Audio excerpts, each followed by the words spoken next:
छोड़ो मुझे, छोड़ो। मारो भैया। छोड़ो, छोड़ो मुझे, छोड़ो।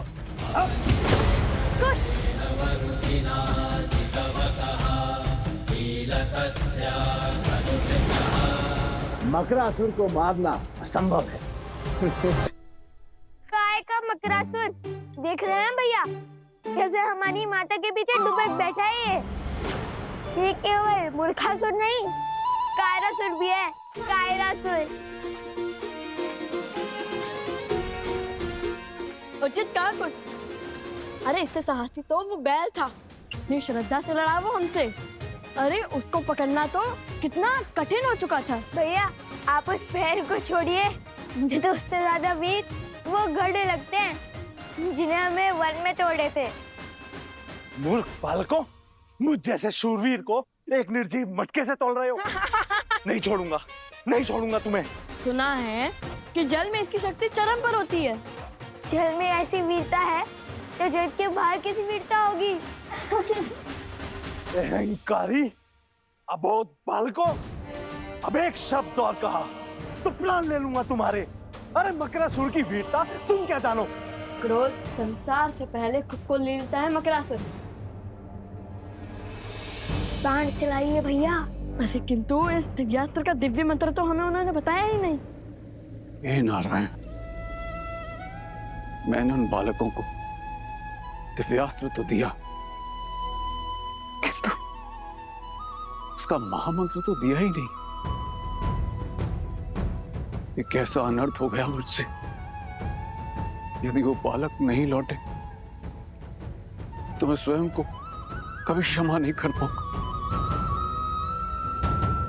उन्हें लौटना ही होगा, उन्हें लौटना ही होगा। भैया मैंने कहा था ना वो वृद्ध है, अवश्य ही भूल गए होंगे। तो फिर बाण चलाने का सांग ही कर दीजिए, तब तक कोई युक्ति निकाल लेंगे। अस्त्र है और मंत्र नहीं, क्या बात है। लो चलाओ बाण। अब क्या करें? कैसे बचाए माता को? ठीक है, मैं मार देता हूं इसे।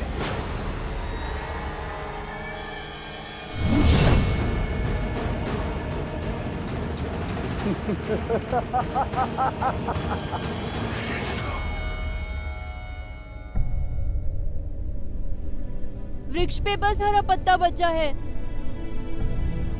लगता है लवकुश मकरासुर से पार नहीं पा सकते। मैं स्वयं जल में जाके उनकी सहायता करता हूँ।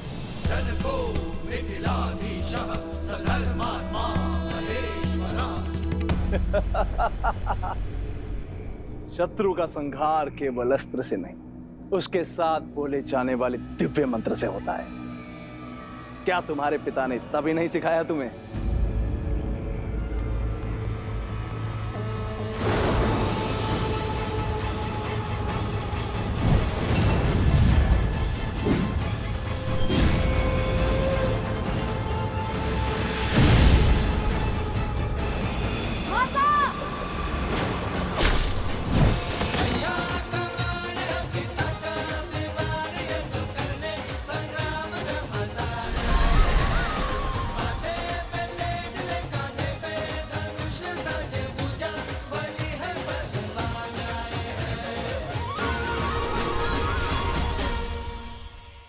हे माता, मेरा तप समाप्त हुआ, आशीर्वाद दीजिए।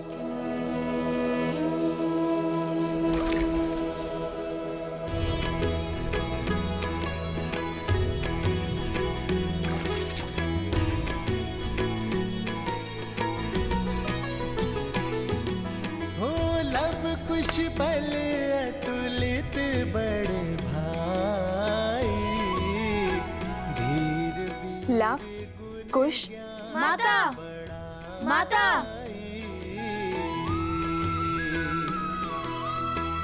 मातु पिता सेवक सदा सुभाए, राम सिया और प्रीति बढ़ाए।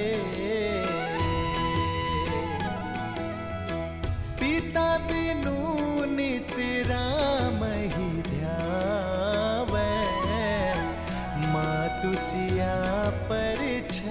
नेत्र फरावे।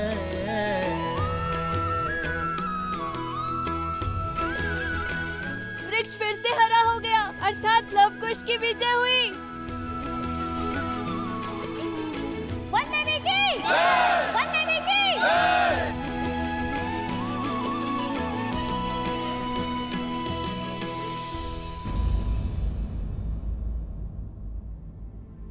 अब तुम दोनों बताओगे कि जब मैं तप में थी तब क्या क्या हुआ?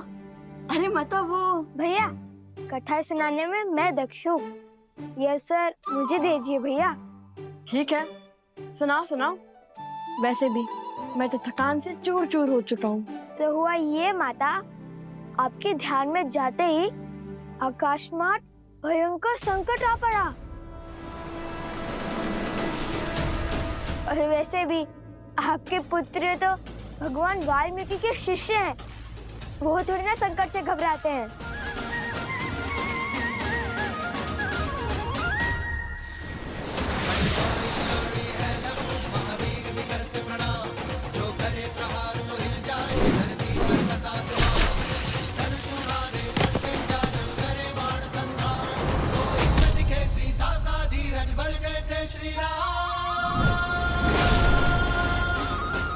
और फिर भैया ने दिव्यास्त्र चलाया। भैया, आपको तो दिव्यास्त्र का मंत्र याद ही नहीं था ना? फिर आपने दिव्यास्त्र का उपयोग कैसे किया? जिनका नाम जपने से सारे कार्य संपन्न हो जाते हैं, जिनकी भक्ति से भव सागर भी तर जाते हैं, जिनके नाम में तीनों लोक समाया है, हर तप हर जप समाया है, जिनके नाम से बड़ा ना कोई मंत्र न ही तंत्र, उन श्री राम का नाम लेकर मैंने ये दिव्यास्त्र चलाया है। अद्भुत भैया, आपने तो मुझे सोच में डाल दिया था। सुना माता, ऐसे रक्षा की भैया ने आपकी। मैंने नहीं, हम दोनों ने बचाया है आपको। बातों बातों में तो मैं आपको वृद्ध के बारे में बताना ही भूल गया, जिसने हमें वो दिव्यास्त्र दिया, मकरासुर का वध करने में सहायता की, जिनके मार्गदर्शन के बिना उन मकरासुर की त्वचा को भेदना असंभव था। किसकी बात कर रहे हो तुम दोनों? मिथिला नरेश महाराज जनक।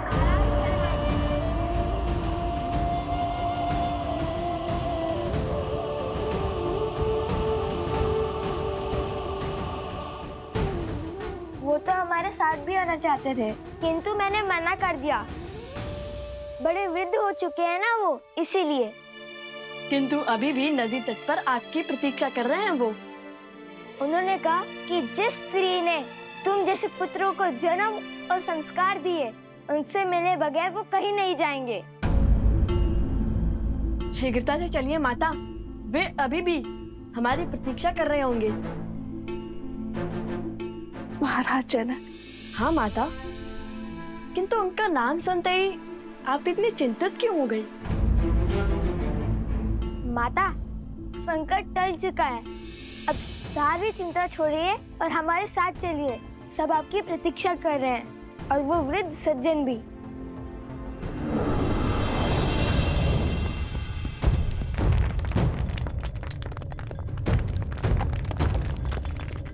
ये क्या हो रहा है? लगता है संकट के बादल अभी नहीं छटे हैं। नहीं पुत्र, ये तो धर्म की जीत का नाद है। पाप के अंत के साथ पाप की सत्ता का भी तो अंत होना चाहिए ना। किंतु माता फल्गु हमें निकलने तो देती। लव कुश, तुम दोनों किस ओर से आए थे? चलो।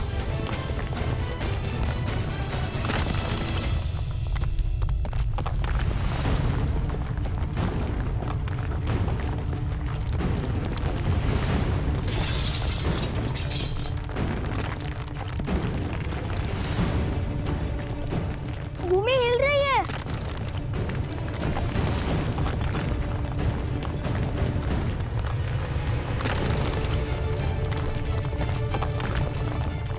मारे गए।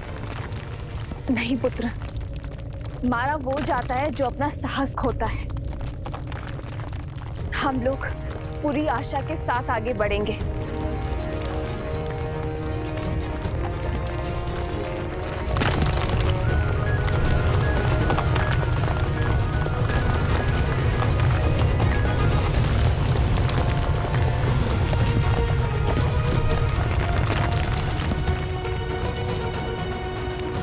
कहाँ रह गए ये लोग? अब तक तो उन्हें आ जाना चाहिए था।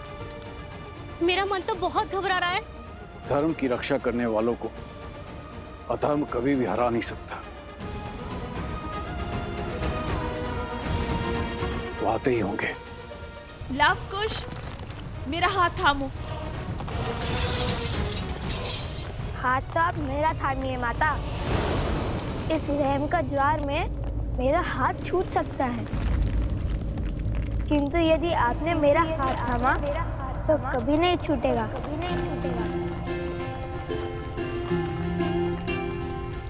माता, आप कुछ का हाथ थामिए और मैं आपका हाथ पकड़ता हूँ।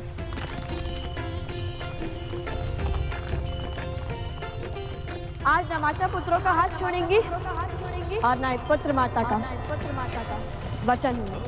रघुकुल रीत सदा चली आई, प्राण जाए पर वचन न जाए। राम सिया राम सिया राम जय जय राम। अधर्म तो मर गया, अब धर्म और मर्यादा की रक्षा आप करना फाल्गु माता।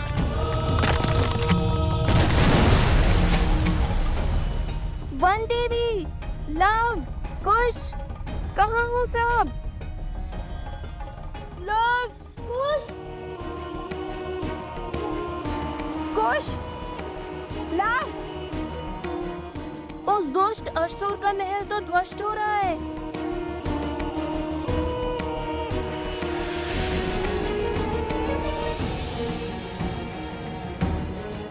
कहीं लव कुश और वंदेवी को कुछ नहीं होगा उन्हें। लौटेंगे, अवश्य लौटेंगे और सुरक्षित लौटेंगे।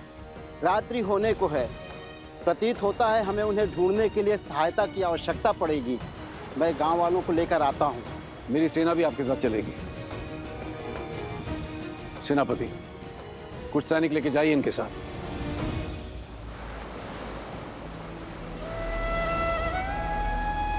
हे नारायण, रक्षा कर।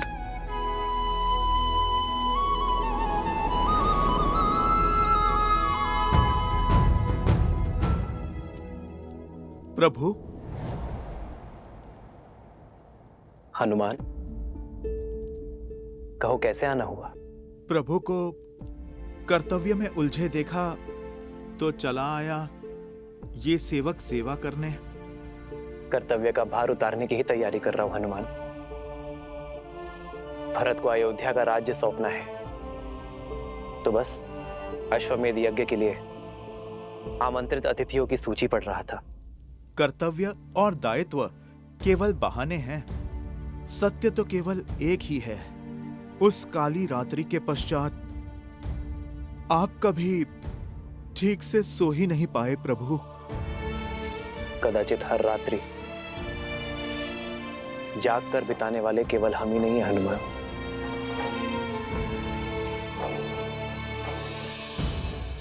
महाराज जनक,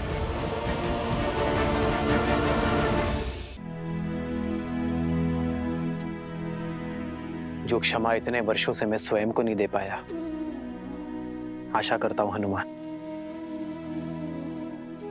कि मेरी सीता के माता पिता वो क्षमा मुझे दे पाए। प्रभु, बड़े ज्ञानी है महाराज जनक। आपका निर्णय और उसके पीछे का कारण महाराज अवश्य समझते होंगे। जाने से पहले माता सीता ने उन्हें समझाने के लिए पत्र भी तो लिखा था। जानता हूं हनुमान, सीता के समझाने पर वे अवश्य समझे होंगे, किंतु संसार में ऐसा कोई जीव नहीं जो अपने जीवन से पौत्र या नवासे का सुख खोकर दुख नहीं मनाएगा।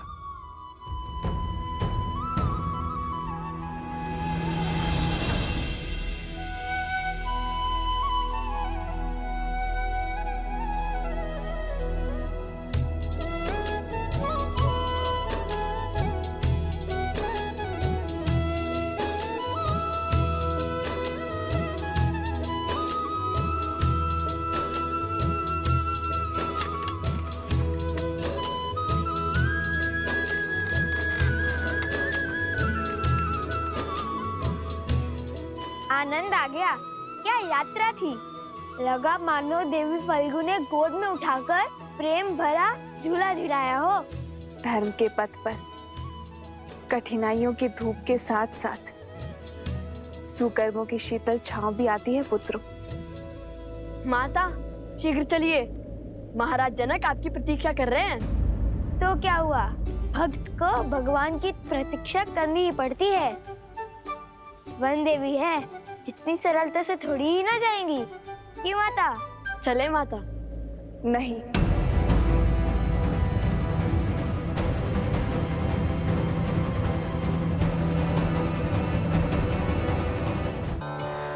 मेरा अर्थ है कि फाल्गु माता ने हमारी इतनी सहायता की, हमें सुरक्षा दी, तो मैं उनके दर्शन कर उन्हें धन्यवाद देना चाहती हूँ। बात तो उचित है। ठीक है कुश, तुम यही रुककर माता की रक्षा करो, मैं महाराज जनक को यहाँ लेके आता हूँ। उसकी कोई आवश्यकता नहीं है लव। किसकी आवश्यकता नहीं है? महाराज को लाने की? तुम्हारे यहाँ रुकने की। तुम दोनों जाओ। और वैसे भी अब तो यहाँ किसी असुर का भी भय नहीं है। मैं एकांत में पूजा करना चाहती हूँ। जैसी आपकी आज्ञा। रुको, मिथिला के महाराज से इस दशा में मिलोगे? तनिक अपने केश तो संभाल लो।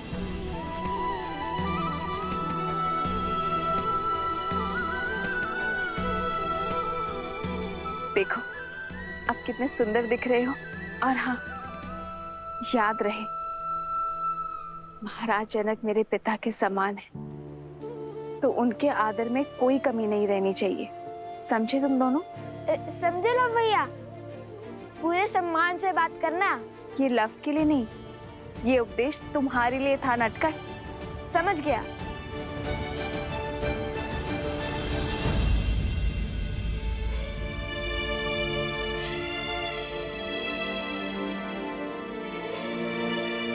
ये कैसे दुविधा में डाल दिया माते। शीघ्र ही लवकुश पिताश्री को यहाँ ले आएंगे, और यदि उन्होंने मुझे यहाँ ऐसे देख लिया तो नहीं। जब तक मेरे पुत्र को उनका नाम अयोध्या में उन्हें सम्मान नहीं मिल जाता, तब तक मैं अपना सत्य किसी को नहीं बता सकती, किसी को भी नहीं।